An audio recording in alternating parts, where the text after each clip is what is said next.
আসসালামু আলাইকুম। আজকে আমি আবার একটি নতুন ভিডিও নিয়ে আপনাদের মাঝে হাজির হলাম।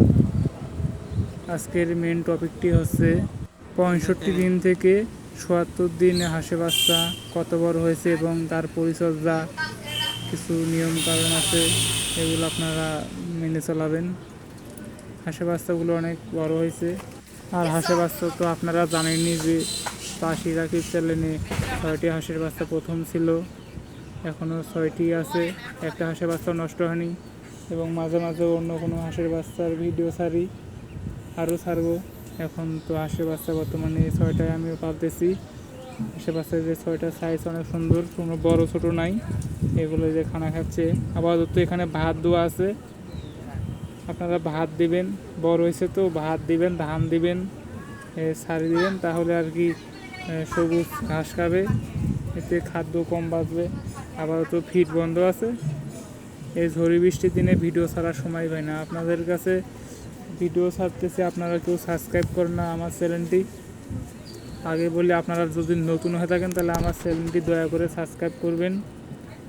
আর আপনারা আমার এই ভিডিওগুলো শেয়ার করবেন বেশি বেশি, আপনাদেরকে বন্ধুদের দেখার জন্য সুযোগ করে দেবেন, যাতে আপনার দ্বারা অন্যজনও আর কি এই হাঁসের বাচ্চার ভিডিওগুলো দেখে অভিজ্ঞতা নিতে পারে।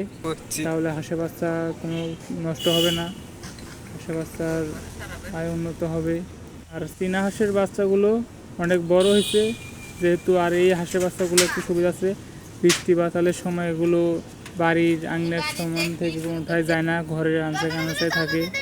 এগুলো কোনো টেনশন নাই, হাঁসের বাচ্চা সবসময় ভালো সুস্থ রাখে আর কি।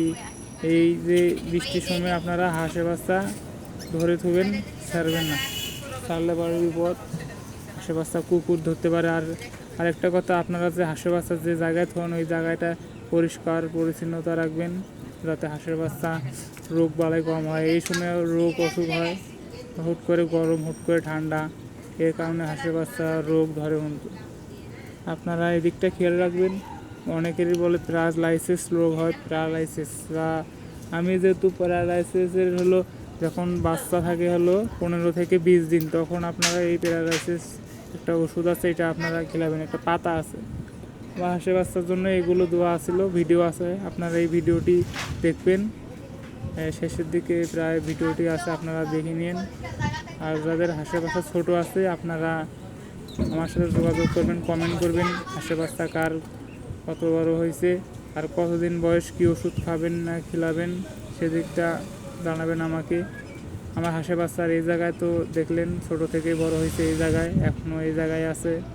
আরেকটা কথা মনে রাখবেন, আপনারা খাওয়া যে 3 বেলা, এটা নিয়মিত সময় ধরে ধরে আপনারা 3 বেলাই খাওয়াবেন, তাছাড়া কিন্তু হাঁসের বাচ্চা ছোট বড় হয়ে যাবে, তখন হাঁসের বাচ্চা নষ্ট হয়ে যায়।